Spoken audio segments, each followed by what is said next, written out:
Ok, donc dans cette vidéo, je vais te montrer en détail l'interface et la plateforme Sales Navigator pour essayer de t'expliquer un petit peu comment tout ça fonctionne. Donc la première étape va être de configurer ici les préférences. Ok, donc on a fait ça dans la vidéo précédente ici avec ce qu'on souhaitait faire en termes de préférences commerciales. Là, l'idée c'est de comprendre un peu vraiment comment rentrer dans l'outil et finalement l'utiliser au quotidien pour générer des conversations, détecter du coup des opportunités business, ce genre de choses. Bon, donc là, première chose ici, on a toutes les alertes. Les alertes, elles viennent de deux choses. Elles viennent des comptes ici, d'accord, la liste des comptes que tu vas suivre ici, ok, et de la liste des prospects que tu vas créer ici en fait. En gros, tu les as suivis parce qu'ils t'intéressent et que tu souhaites leur vendre à terme quelque chose. Donc ici, j'ai la possibilité de faire une recherche par le nom d'un prospect, par un prénom ou par le nom d'une entreprise. Voilà, compte, c'est entreprise, ok. Et prospect, ça tu l'as compris. Et ça c'est juste pour être sûr que tout soit clair. Donc là j'ai quelques informations, je peux filtrer tout de suite. Tiens, je vais regarder un petit peu les nouvelles. Je vais déplacer ça de l'autre côté, comme ça on a un peu plus de visibilité. Donc là j'ai accès au compte et je peux simplement filtrer selon par exemple les nouveaux décideurs. Tiens, est-ce qu'il y a eu du nouveau? Bon bah là il n'y en a pas eu. Alors j'en suis assez peu donc j'ai peu de nouveautés, mais ça pourrait être sur l'actualité donc je peux choisir un petit peu là selon les informations euh, que je souhaite afficher. Ensuite, ici, vous voyez que j'ai une possibilité de classer soit par pertinence, c'est-à-dire en gros ce que LinkedIn trouve pertinent pour nous, selon les informations qu'il nous a données. C'est pas ultra performant en permanence. Donc c'est bien de temps en temps de jeter un œil et de dire bon, c'est quoi vraiment les dernières informations qui sont sorties pour être sûr de ne pas passer à côté de quelque chose. Ça c'est un point qui est important. Et ensuite ici j'ai les alertes favorites, c'est-à-dire que je vais pouvoir construire, si je le souhaite, des alertes, c'est-à-dire simplement les épingler. Euh, donc voilà, par exemple ici, je vais simplement préciser que cette information voilà, m'intéresse ici, que je vais suivre. Et donc ça, c'est une alerte favorite que je vais placer voilà, ici, que je vais épingler. Voilà, pour garder ça en tête. Par exemple, le matin, je pourrais me dire, ok, il y a ça, il y a ça. Ok, ils ont publié une photo ici, donc ça pourrait être pas mal. Voilà.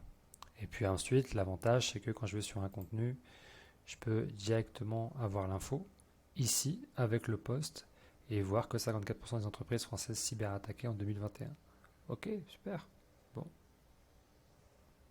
donc qu'est-ce que je peux faire derrière avec ça? Voilà. Donc ça, c'est une partie-là où finalement quand je regarde tous les jours, j'ai les dernières actualités de mes prospects et que je peux du coup filtrer, soit par filtre, soit par compte, ou de mes comptes. Donc là, vraiment, c'est le point de départ, en fait, ce que je vais regarder et qui vont m'amener derrière à réaliser une action. Je vois qu'un prospect a publié un post sur LinkedIn, je peux lui envoyer un message privé. Ou ça peut être une bonne excuse pour lui envoyer un email, par exemple, un message, ou même un email si j'ai l'information. Voilà, sur un compte, pareil, ça me permet d'en savoir un peu plus. Tiens, j'ai vu que vous étiez en train de recruter en ce moment. Bref, ça c'est vraiment intéressant. Ensuite, ici, on a à droite, on a simplement des informations un peu générales sur les comptes qu'on suit actuellement. Et il vous donne ici des tendances. Vous voyez qu'il y a un nouveau décideur ici. Donc, je peux aller cliquer dessus. Et je peux voir que bon, finalement, c'est une stagiaire. Donc, je me dis, dommage, ça ne va pas m'apporter grand-chose. Par contre, ce que je peux voir, c'est que si je prends une grosse entreprise comme Orange Business Service, je peux avoir accès aux dernières personnes qui sont arrivées. Tiens, c'est marrant. Lui, il est là. Il est aux États-Unis, il travaille pour Orange Business Service. Tiens, il est arrivé, ça fait 3 mois qu'il est à ce poste par exemple, et 3 mois qu'il est en entreprise, donc il est tout jeune.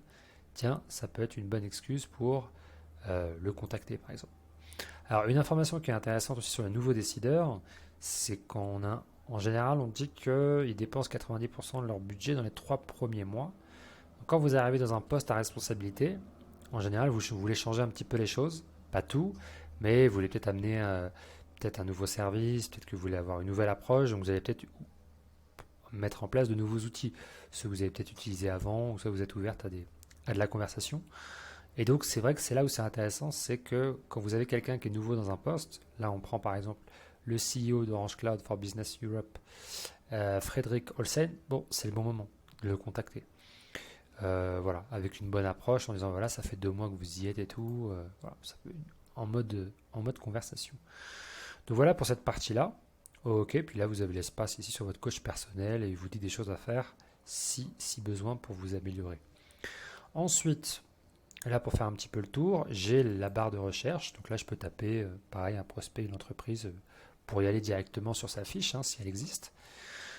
J'ai un accès en fait plus rapide à filtre de prospect, filtre de compte qui revient en vérité à ces deux onglets là. Et puis j'ai la messagerie ici où là je peux envoyer des messages, des emails directement ou alors accéder à la messagerie LinkedIn qui est un raccourci par ici.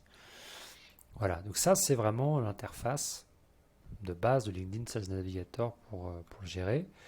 On va voir après par la suite comment on va créer une liste de prospects vraiment qualitative et finalement quelles sont les deux façons de bien le faire et j'appuierai sur les limites de Sales Navigator. Donc je vous retrouve très vite sur une prochaine vidéo.